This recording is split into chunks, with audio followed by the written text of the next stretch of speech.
Hello, everyone. Welcome to another book review. And today we are going to be reviewing book 2 of the Dark Tower series by Stephen King, aka The Drawing of Three.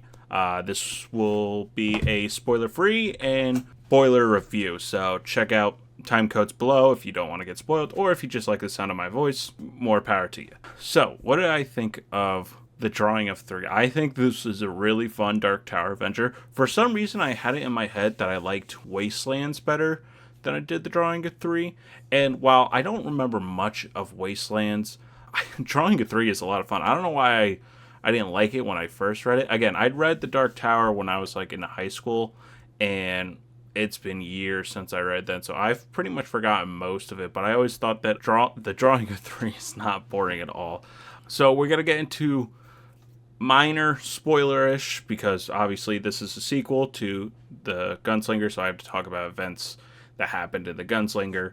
So yeah. So after the Gunslinger finds the Man in Black and is stranded on this beach, he now has, like what the Man in Black said, I forget if he said it or it was just prophesized, but like now he has to open 3 doors for his other people that will join him on his journey. And this is very fascinating because we get introduced to one character who is really fun. It is kind of like the main, if this is a body cop film, Roland and Eddie are like the two main kind of protagonists in our story. And I love how King kind of goes back and forth between their point of views and then talks about Roland seeing from Eddie's point of view. Like Roland is in Eddie's body.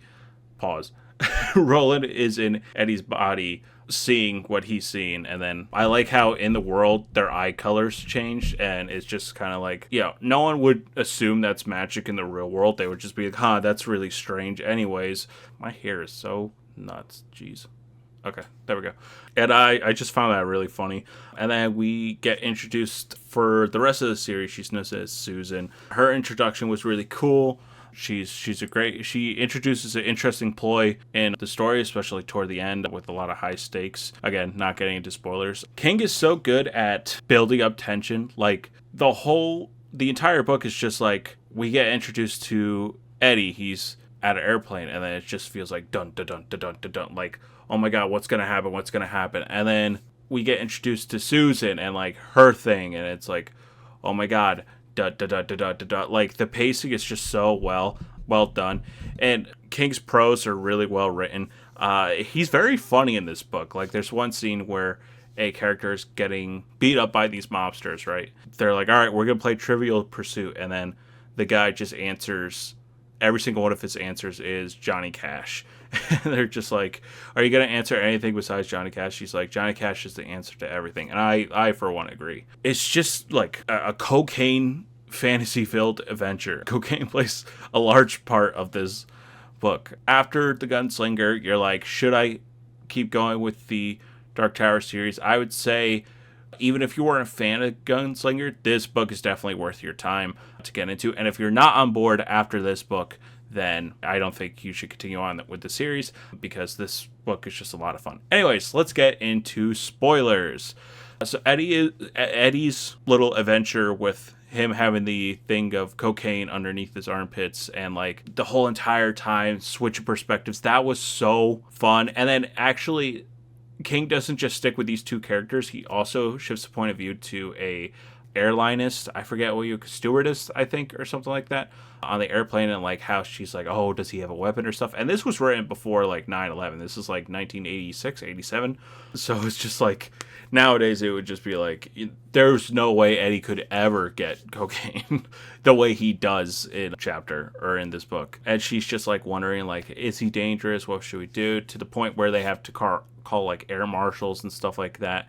And then Roland's ability to take that cocaine and put it in the other world kind of thing, just to like preserve it, so that it's like, how did he like they don't have anything on him other than suspicions, but like they can't prove anything.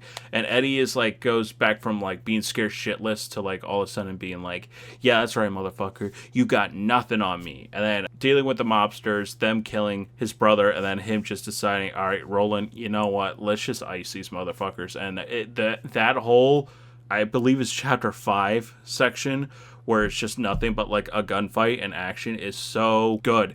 And it feels like a payoff to Eddie's story, but we've already had like the other payoff, which is like him getting away with hiding the cocaine in Mid-World with Roland and stuff like that. And Roland is more of a character in this one. In The Gunslinger, you get a piece of his backstory, but he's still kind of stoic. In fact, I think in my first review, I referred to him as like a Punisher type. This one, he's much more fleshed out, much less like stone-hearted, I would say. And he actually goes to say like he loves Susan and he loves Eddie in like a, you know, companion fashion and stuff like that.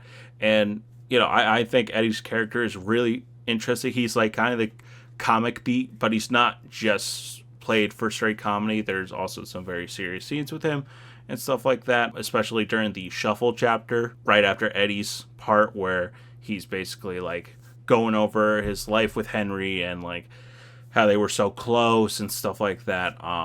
To Roland, while Roland is basically like dying, essentially almost dying. He's like, I'm going to starve to death. I want to die. We don't get too much Roland's backstory in this. We get little drips and pieces, but not like in the first Gunslinger book. I know the fourth book, Wizard and Glass, dives heavily into Roland's past. And I think we get a couple glimpses here and there of Wastelands. But right now, Gunslinger, aka Roland, is just focused on getting the prisoner, Death, and then I forgot which one. Let's see. I think chapters are titled The Lady of Shadows. So those 3 tarot cards, he's looking for the prisoner, the Lady of Shadows, and Death. And as we find out in the last chapter or last section of the book, Death, Roland is Death. Like, he literally becomes the person who threw that brick at Susanna's head, which is like fucked. The person who supposedly pushed Jake into traffic, but he actually doesn't push Jake into traffic. Roland stops him beforehand. But I believe the Man in Black was the one in the Gunslinger to push Jake. So I was like, damn, it's like no matter what, the kid gets run over or hit by a car. Yeah, so Eddie's journey, that section of the book is fantastic. The section with Roland and him being the serial killer kind of guy, that was really interesting. And him just being like, I need to get these cops to distract this guy so I can get a bunch of bullets, and him being like, oh my god, I could get 300 rounds? What the fuck? Like, holy shit. Like, in my world, you're lucky to get like 10 or 12 of ammunition. That was just really funny. And then the medicine too, he's like, give me all the fucking medicine I could possibly have. I forget what medication he used, but it helps him like relieve pain and stuff like that.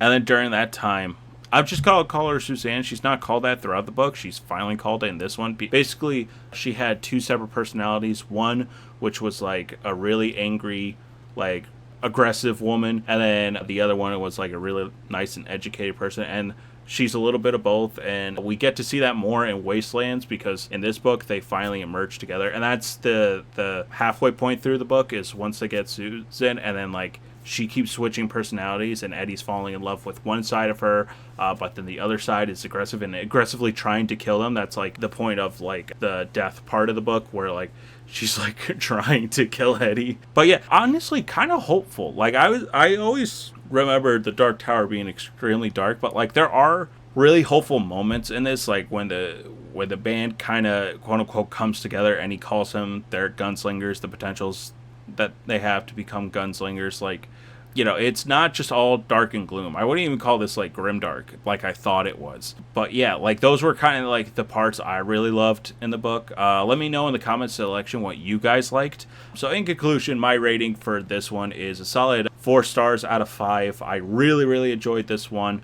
Pacing was excellent. I might even scratch it to like 4.5. Like it's close to perfect. It's not perfect, but it's close to it. Hell, even at the end of the year when I do my rankings, I might just make this a 5 out of 5. But for now, there's a lot more to be had. Like, if the next 2 books are like a downgrade from this one, I will bump that up to a 5. I'm just saying 4.5 just for that marginal error that like, oh, actually Wastelands is way better. I was right the entire time. But I don't think I am, because like this book was like, I could not put it down. I could not stop reading it. So if you've read Book 2 of the Dark Tower series, The Drawing of 3, let me know in the comments below what you guys thought about this book.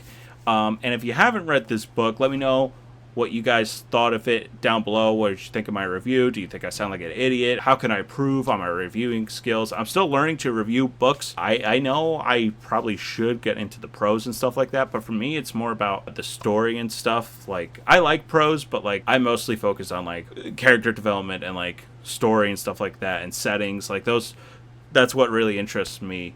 But yeah, let me know if I need to improve on anything like that. But anyways, guys, that's going to be it. My next review, which should be coming out this week as well, is Elantris. I finally finished Elantris, and I will tell you guys what I think about it. That's going to be it for this video. Thank you guys so much for watching, and I'll catch you on the next one. See ya.